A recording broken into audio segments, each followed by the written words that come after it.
Mumbai, the city where dreams are born, and sometimes where they come to die. Amidst the glittering skyline and neon haze of Lokhandwala's elite crossgate society, a chilling tragedy was quietly unfolding. It didn't begin with blood. It began with a whisper, a voice that spoke from the shadows, one only a grieving woman could hear. Sunita Singh Lather wasn't just another name in Bollywood's bustling world.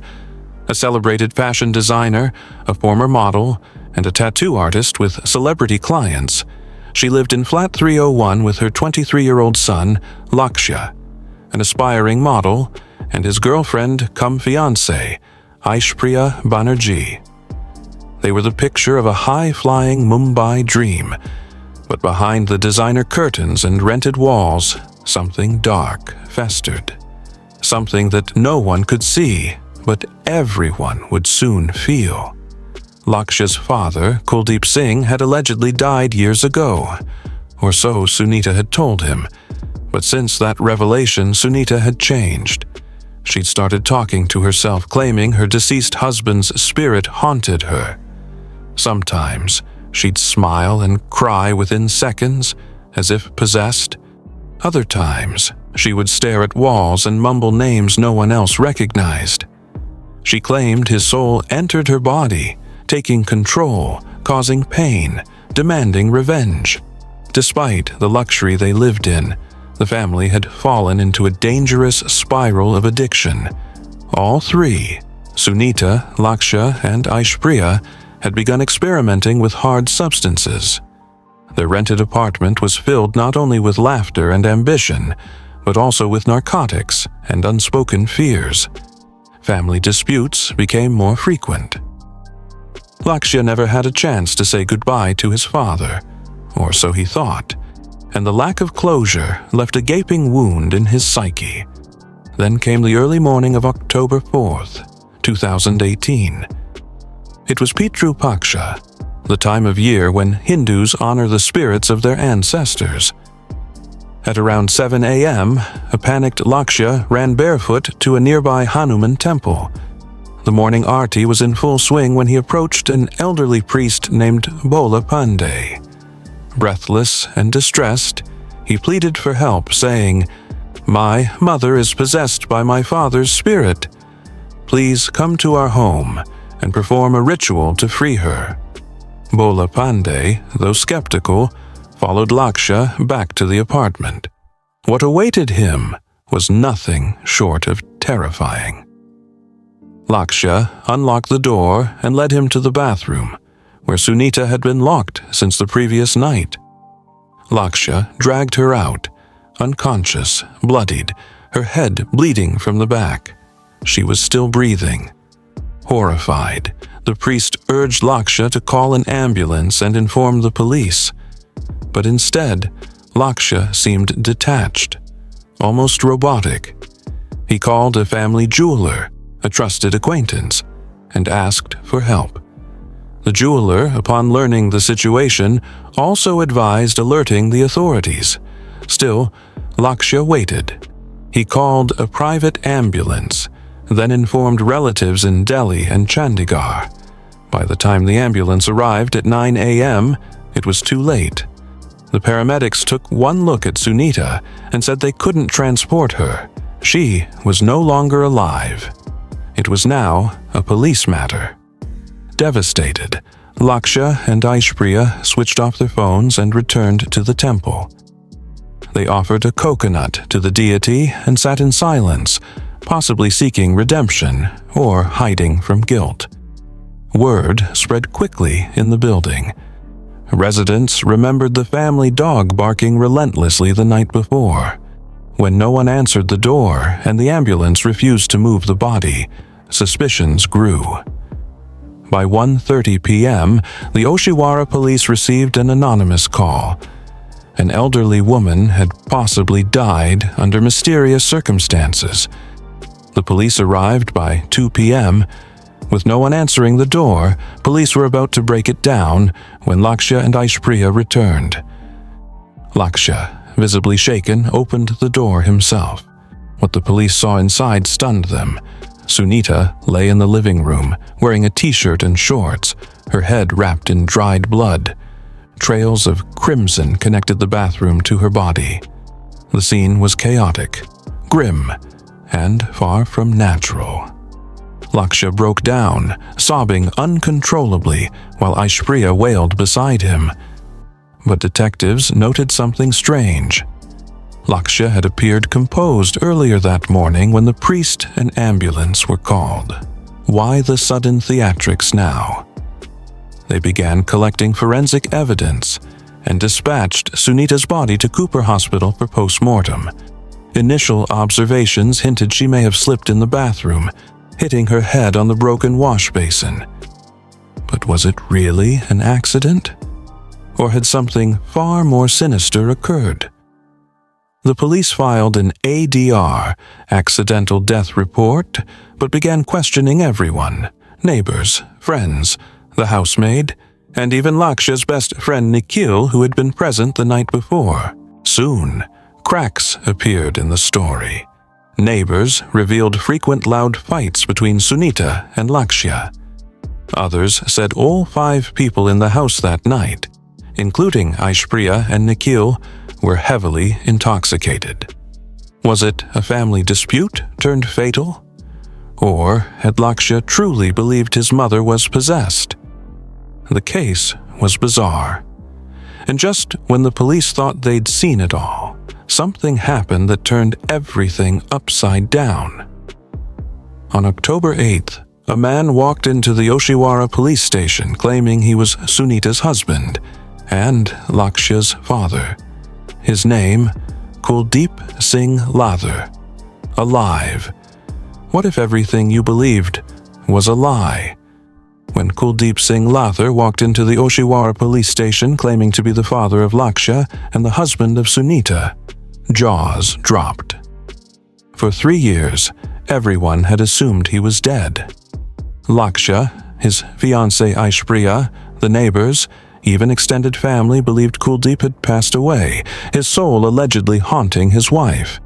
Now, there he was, alive, breathing, and demanding to see his son. The officers were stunned.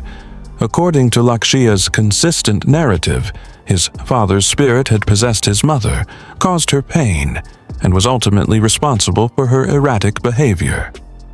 Now, the foundation of that entire belief system crumbled in an instant. But if Kuldeep had never died, why had Sunita claimed he had? Why did Lakshya believe he was gone?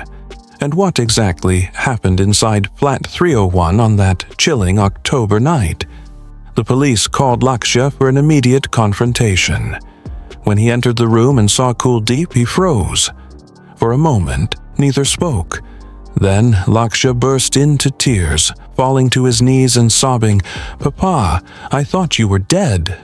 Kuldeep, shaken, embraced his son and wept. But the emotional moment quickly gave way to cold, hard questions. Officers asked Lakshya, "If you didn't know your father was alive, who did your mother claim was haunting her? Whose spirit did she speak to?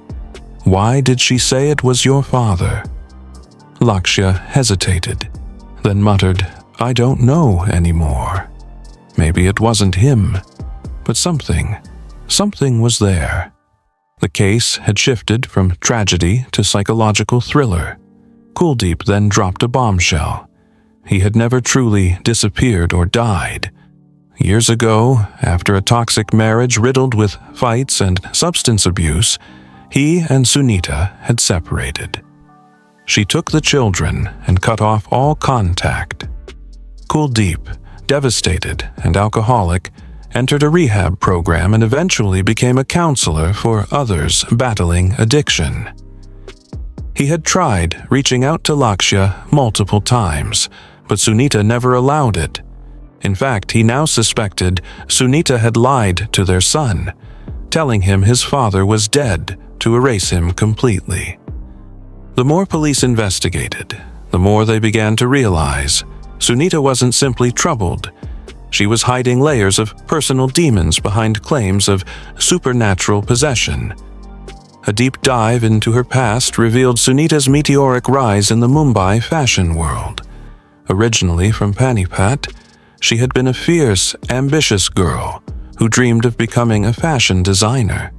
She married Kuldeep in her early 20s, had 2 children, Lakshya and a daughter named Asta, but the marriage quickly unraveled due to Kuldeep's alcoholism. After moving to Mumbai, Sunita worked hard to rebuild her life. She succeeded, but success came with a price. She fell into the glamorous, destructive world of showbiz partying. Drugs, alcohol, affairs. Soon, her career began to crumble, and so did her sanity. Lakshya followed in her footsteps. A promising model, he too got sucked into the high of fame and the low of substance abuse. Their daughter Asta, disgusted by the atmosphere at home, left to live with her maternal grandmother in Panipat. Lakshya, on the other hand, got pulled deeper, especially after he met Aishpriya. Aishpriya wasn't just Lakshya's girlfriend. According to Kuldeep, she was obsessed with the occult. He claimed that during one visit, she spoke to him about dark energies in the house and warned that spirits were present. Soon after, Sunita also began echoing the same beliefs. According to neighbors and close friends, the apartment had turned into a house of intoxicated chaos. Drug-fueled arguments, screams in the night, strange rituals, and whispers of black magic all became the norm. Every weekend, parties were held where boundaries were lost and hallucinations ran wild. The night of October 3rd was no different. Inside the apartment were 5 people: Sunita, Lakshya, Aishpriya, a housemaid, and Lakshya's friend Nikhil. According to police investigation and witness statements, all 5 consumed narcotics. At some point, Sunita began acting possessed again, screaming, crying, and accusing her son of bringing evil into the house. The argument escalated. Aishpriya allegedly said, "When a spirit possesses someone, you have to beat it out." Fueled by drugs, fear, and delusion, Lakshya struck his mother, once, then again, until finally he shoved her toward the bathroom, locking her inside. What happened in that bathroom in the hours that followed remains partly a mystery. Forensics found the wash basin broken, blood spatter on the floor, and a dent in the wall. The theory: Sunita, either disoriented or trying to escape, slipped and hit her head. But it wasn't just a fall. There were multiple injuries on her body. The post-mortem confirmed it.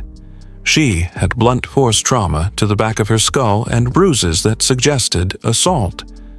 She was alive for some time afterward, possibly until dawn. And during that time, no one opened the door. No one called for help. They all thought it was part of the possession. When the priest arrived later that morning, Sunita was still breathing, but time had run out. And now, the story was unraveling. Lakshya was arrested on charges of culpable homicide not amounting to murder, IPC 304. Aishpriya, though not arrested, was made a government witness after admitting that she saw everything and didn't intervene. In police custody, Lakshya broke down and confessed, "I didn't mean to kill her. I thought I was helping her. I thought I was saving her from the spirit. But was it really the spirit of a dead man, or the ghost of addiction, generational trauma, and unchecked delusion?" The entire city now watched as the once glamorous family became the center of a criminal case drenched in scandal. TV debates questioned whether Sunita's death was a result of mental illness, drug abuse, or literal belief in black magic. A section of the media painted her as a victim of her son's violence. Another blamed her for poisoning his mind with lies and addiction. And yet, one question loomed larger than all. If Sunita had never claimed Kuldeep was dead, Would she still be alive? How do you seek forgiveness from the dead? The courtroom was silent as Lakshya Singh Lather took the stand, clean-shaven, dressed in a simple white shirt, his eyes hollow but alert. He looked nothing like the young man who had dragged his blood-soaked mother from a bathroom floor just weeks earlier. Rehabilitation had changed him, or at least that's what the defense argued. But could it ever wash away what he had done? The trial began under intense media scrutiny. News outlets across India followed the possession murder case like it was a blockbuster thriller. A rising model kills his mother, convinced she's haunted by his father's ghost, only for the father to return from the dead. The lines between delusion and deception had never been blurrier. Lakshya's defense leaned heavily on his mental state. They claimed he was not in control, not of his actions, not even of his own mind. He was a victim of a toxic upbringing, his lawyer argued, raised in a household where drugs, black magic, and hallucinations blurred reality. But the prosecution wasn't buying it. He struck her. He locked her in. And then he walked away. He called everyone, except the police. They presented damning evidence. WhatsApp messages where Lakshya had discussed evil energies, voice notes of Sunita screaming during previous episodes, and testimonies from neighbors about violent arguments, a pattern of neglect, of control, of resentment. Aishpriya, now the state's key witness, testified that on the night of October 3rd, Sunita had started behaving erratically again, screaming about spirits, accusing Lakshya of betrayal. She admitted that she told Lakshya, "This is how you get the spirit out. Hit it, beat it out." And that's what he did. Her voice trembled as she said, "I wish I could go back. I wish I had stopped him." But Lakshya's own words struck deeper. In a teary confession, he told the judge, "I didn't want to hurt her. I just wanted her to stop screaming. I thought if I scared the ghost, it would leave her."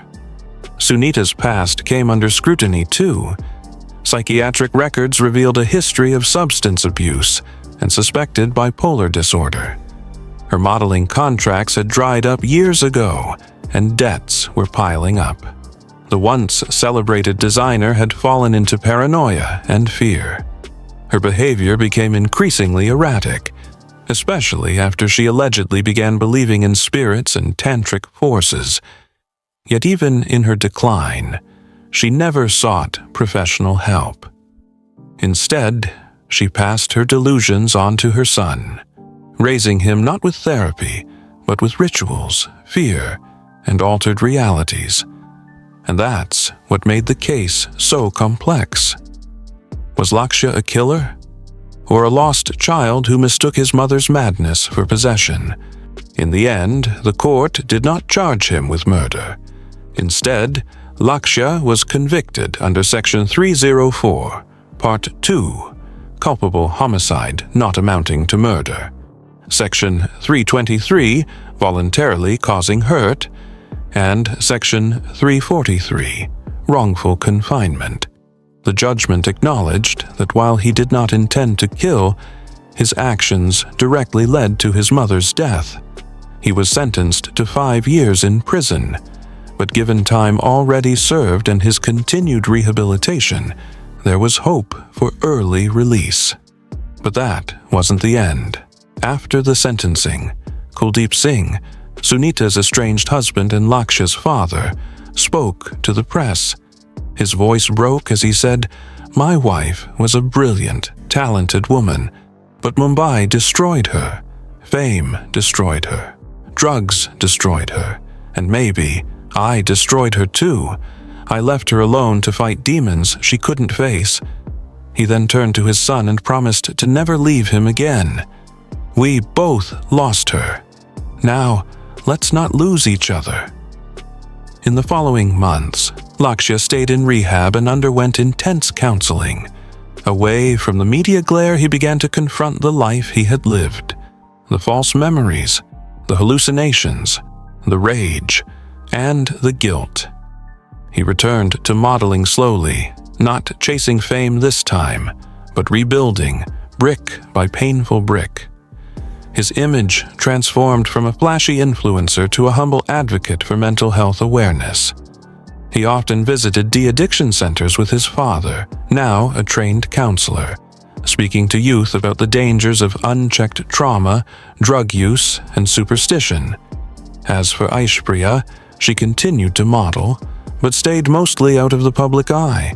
She never publicly blamed Lakshya. When asked why, she said, "We were all broken. I don't know who we were that night, but I know who we are now." Even with rehabilitation and a second chance, the shadows of that night never left. Flat 301 in Crossgate Society remained empty. Locals whispered about the eerie silence behind the door. Some said Sunita's presence still lingered. Others believed her spirit had finally found peace. After all, Pitru Paksha had ended. 1 year later, on the exact same date, October 4th, Lakshya returned to the temple with his father. He placed a coconut at the feet of the deity and whispered something no one else heard. A reporter later asked him, "Do you believe she forgave you?" He didn't respond. Instead, he stared at the flames of the diya and said, "Maybe some ghosts aren't supernatural. Maybe they live inside us, and maybe they never leave." Now it's your turn, dear viewer. Do you believe Lakshya was a murderer or a victim? Was Sunita truly delusional, or did she see something no one else could? Was this a case of crime, or a cry for help that no one heard? Tell us what you think in the comments below. Let the discussion begin.